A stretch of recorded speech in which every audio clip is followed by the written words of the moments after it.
This is CBS News Bay Area with Juliette Goodrich.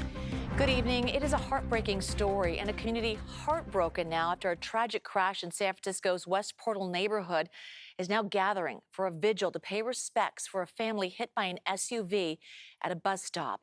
Now, this is video from the past hour. Dozens of community members gathering for a vigil to remember the father, mother, and toddler killed. The infant is still in the hospital with life-threatening injuries. People have been stopping by to place flowers at the scene of the crash. It is on the minds of so many people who live nearby. One neighbor says it is heartbreaking. I can't even imagine my son's home for college spring break. He's going back in a couple of days. I don't know. I don't even know. I mean, we're trying to help, but then a child grew up with parents. The crash has left the community in shock, especially parents. Our Amanda Harry has more on this growing vigil. More than 48 hours after an unimaginable accident, the impact is still being felt at this West Portal bus stop. It's tragic. I'm here with my son. We're waiting for the bus, and it could be anybody. Saturday afternoon, a car crashed into the bus stop. Witnesses say the elderly driver, who has been identified by the district attorney's office as 78-year-old Mary Fong Lau, was driving between 50 and 70 miles per hour in the wrong direction. They say there was no signs of braking and no skid marks on the road. She hit a family of 4 waiting for a bus, killing the father, mother, and toddler. Another son, who is about 2 months old, is still in the hospital. Marcos Balzaretti says as a father himself, he was heartbroken by the news. He tries to be proactive and protect his son when possible. I always tell him to stand behind a tree or a pole, kind of defend yourself a little bit, but you can't predict these kinds of things. The memorial is filled with flowers, stuffed animals, and a stroller. Witnesses say the impact of the crash sent the toddler, who was in a stroller, into the air, and he landed about 60 feet away. A family friend says Saturday was the couple's wedding anniversary, and they were waiting for the bus to celebrate at the zoo. Betty Carmack says she felt drawn to the crash scene and wanted to pay her respects. Oh, just the absolute tragedy of it, the suddenness, how unexpected life is. I'm grateful that people are coming to honor the lives that were lost here. And my heart goes out to the community, the neighborhood, the driver. Fung Lau has been arrested on 3 counts of vehicle manslaughter as well as several other charges, including driving the wrong way on a divided highway and unsafe speed. The San Francisco District Attorney says they need more time to investigate and make charging decisions. In the meantime, the memorial continues to grow. I wanted to come today and place the flower. The flower represents, I'm bringing it in the spirit of my church to be able to bring my church's love to this place.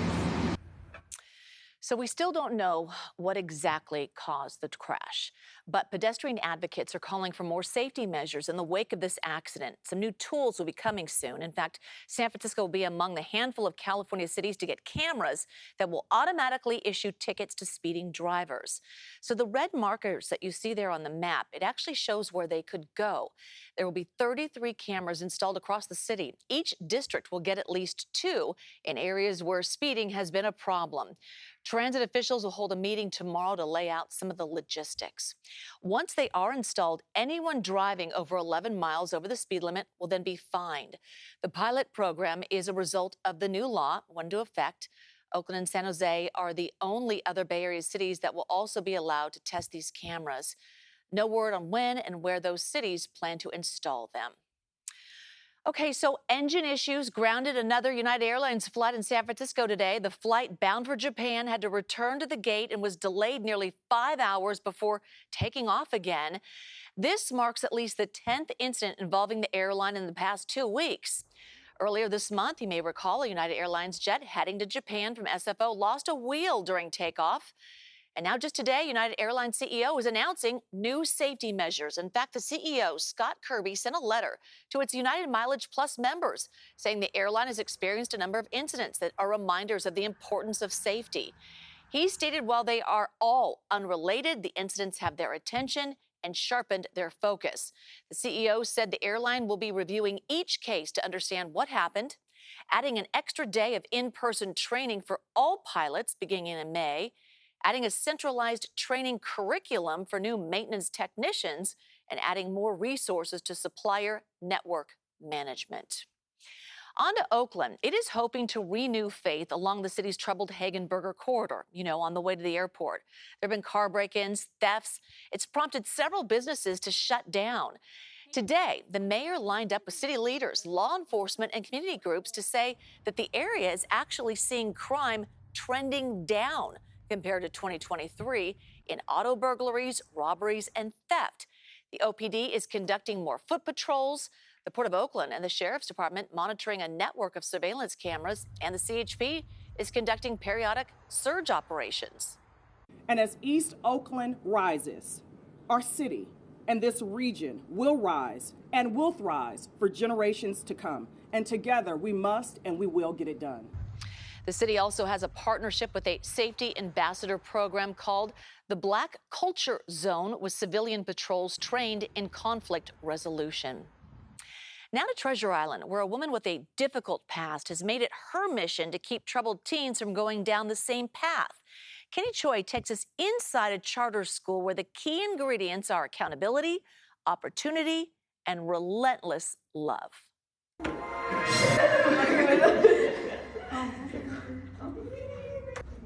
Without hesitation, Nathan Pittman flows freely among classmates in a theater class he once never would have joined. It's being open, being your true self, being comfortable with being your true self. It's a very different side of the 18-year-old who not long ago was quickly spiraling down a dark path. Some of the fights, I ended up hurting the kids real bad, and I was arrested for it.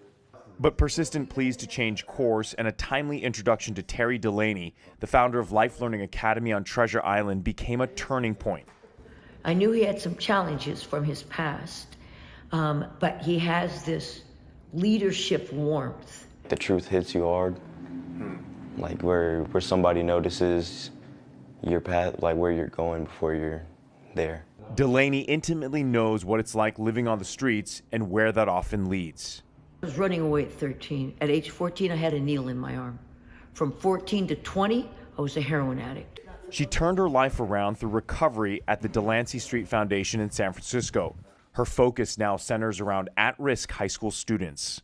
Basically, what you will find in their background is a youth life full of trauma, violence, running away, etc. The on-campus dorm is home to those in dire need of a safe, supervised space. She initiated the years-long endeavor after a student died off campus of a burst appendix with no medical attention and no parents in her life, like many students at the school.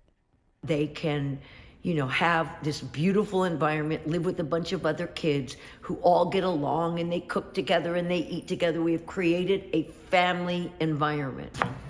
Its culinary class brings some 60 students together for daily meals as they take turns in the kitchen. It's like diamond, put it under pressure, a lot of things happen, and at the end of the results, after 2 hours, it's beautiful, a beautiful meal. The public charter school under San Francisco Unified School District has also added 3 new apartments to its transitional housing program for graduates. It's really important to me not to just say, oh, we give all these kids everything. We will give you anything you need, but you're going to earn it. And when you earn it, you're going to feel proud of yourself. And that's what will make you want to keep it. Instead of paying rent, graduates are required to deposit 1/3 of their paycheck into a savings account. That's what Nathan will soon do later this year. I've had a hard upcoming. I'm glad I've turned it around. It's not just a dorm or an apartment that has changed Nathan's path. Love. That's what I felt when I was here. I felt love. A word everyone knows, but so many are searching to experience and change the course of their lives. Delaney says enrollment is capped at 60, but is hoping other organizations will adopt a similar model to address the needs of hundreds, if not thousands, of at-risk students.